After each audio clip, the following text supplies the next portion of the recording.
Good evening. Today is World Environment Day. So, I'm going to read a very interesting story by Ruskin to you. It's called The Cherry Tree.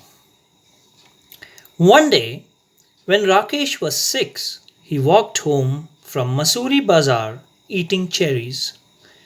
They were a little sweet, a little sour, small, bright red, which had come all the way from the Kashmir Valley. Here in the Himalayan foothills where Rakesh lived, there were not many fruit trees. The soil was stony, and the dry, cold winds stunted the growth of most plants. But on the more sheltered slopes, there were forests of oak and deodar. Rakesh lived with his grandfather on the outskirts of Mussoorie, just where the forest began. His father and mother lived in a small village 50 miles away, where they grew maize and rice and barley in the narrow terraced fields on the lower slopes of the mountains. But there were no schools in the village, and Rakesh's parents were keen that he should go to school.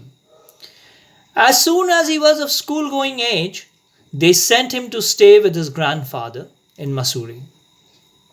He had a little cottage outside the town. Rakesh was on his way home from school when he bought the cherries. He paid 50 paise for the bunch. It took him about half an hour to walk home, and by the time he reached the cottage, there were only 3 cherries left. "Have a cherry, grandfather," he said as soon as he saw his grandfather in the garden. Grandfather took one cherry, and Rakesh promptly ate the other 2. He kept the last seed in his mouth for some time, rolling it around and round on his tongue until all the tang had gone. Then he placed the seed on the palm of his hand and studied it. "Are cherries seeds lucky?" asked Rakesh. "Of course." "Then I'll keep it. Nothing is lucky if you put it away.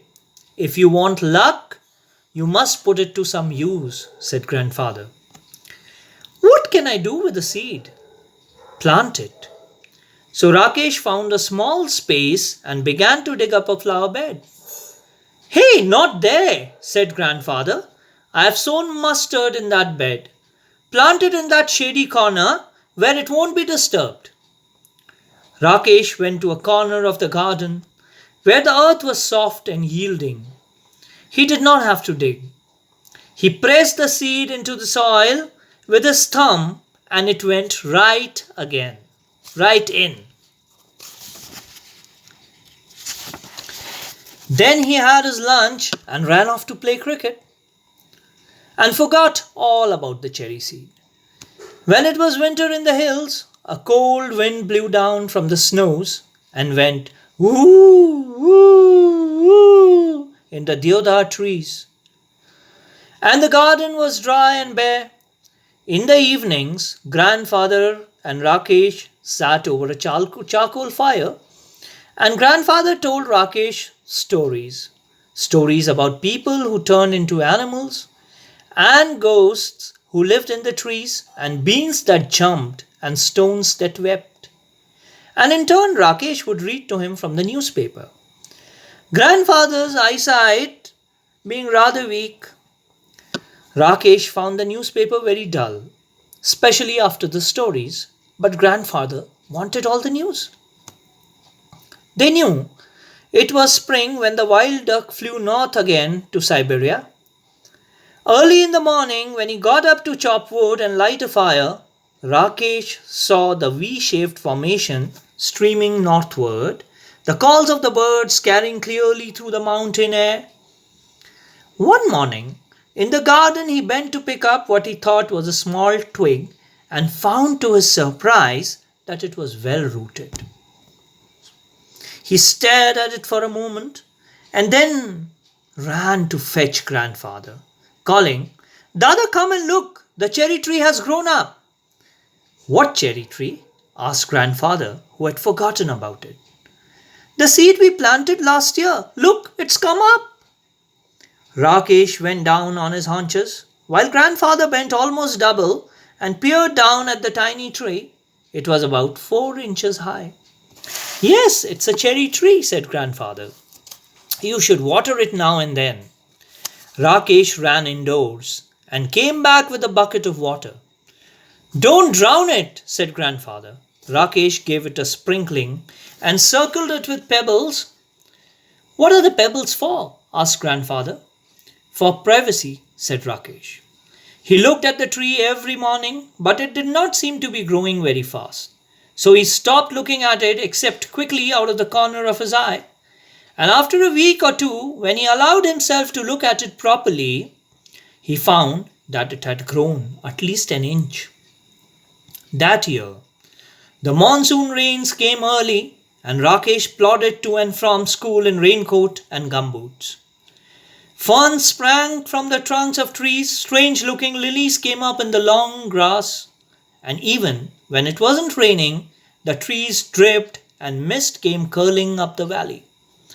The cherry tree grew quickly in the season. It was about 2 feet high when a goat entered the garden and ate all the leaves. Only the main stem and 2 thin branches remained. Never mind, said grandfather, seeing that Rakesh was upset. It will grow again. Cherry trees are tough. Towards the end of the rainy season, new leaves appeared on the tree. Then a woman cutting grass scrambled down the hillside, her scythe swishing through the heavy mountain foliage. She did not try to avoid the tree. One sweep, and the cherry tree was cut into two. When grandfather saw what had happened, he went after the woman and scolded her. But the damage could not be repaired. Maybe it will die now, said Rakesh. Maybe, said grandfather. But the cherry tree had no intention of dying. By the time summer came round again, it had sent out several new shoots with tender green leaves. Rakesh had grown taller too. He was 8 now, a sturdy boy with curly black hair and deep black eyes. Blackberry eyes, grandfather called them. That monsoon, Rakesh went home to his village to help his father and mother with planting and ploughing and sowing. He was thinner but stronger when he came back to grandfather's house at the end of the rain to find that the cherry tree had grown another foot. It was now up to his chest. Even when there was rain, Rakesh would sometimes water the tree. He wanted the tree to know that he was there. One day he found a bright green praying mantis perched on a branch, peering at him with bulging eyes. Rakesh let it remain there. It was the cherry tree's first visitor. The next visitor was a hairy caterpillar who started making a meal of the leaves. Rakesh removed it quickly and dropped it on a heap of dry leaves. Come back when you are a butterfly, he said. Winter came early. The cherry tree bent low with the weight of snow. Field mice sought shelter in the roof of the cottage. The road from the valley was blocked, and for several days there was no newspaper. And this made grandfather quite grumpy. His stories began to have unhappy endings. In February, it was Rakesh's birthday. He was 9. And the tree was 4, but almost as tall as Rakesh. One morning, when the sun came out, grandfather came into the garden to let some warmth get into my bones, as he put it. He stopped in front of the cherry tree, stared at it for a few moments, and then called out, Rakesh! Rakesh! Come and look! Come quickly before it falls. Rakesh and grandfather gazed at the tree as though it had performed a miracle. There was a pale pink blossom at the end of a branch. The following year, there were more blossoms, and suddenly the tree was taller than Rakesh, even though it was less than half his age. And then it was taller than grandfather, who was older than some of the oak trees. But Rakesh had grown too. He could run and jump and climb trees as well as most boys, and he read a lot of books, although he still liked listening to grandfather's tales. In the cherry tree, bees came to feed on the nectar in the blossoms, and tiny birds pecked at the blossoms and broke them off. But the tree kept blossoming right through the spring, and there were always more blossoms than birds. That summer, there were small cherries on the tree. Rakesh tasted one and spat it out. "It's sour," he said. "They'll be better next year," said grandfather. But the birds liked them, especially the bigger birds, such as the bulbuls and scarlet minivets. And they flitted in and out of the foliage, feasting on the cherries.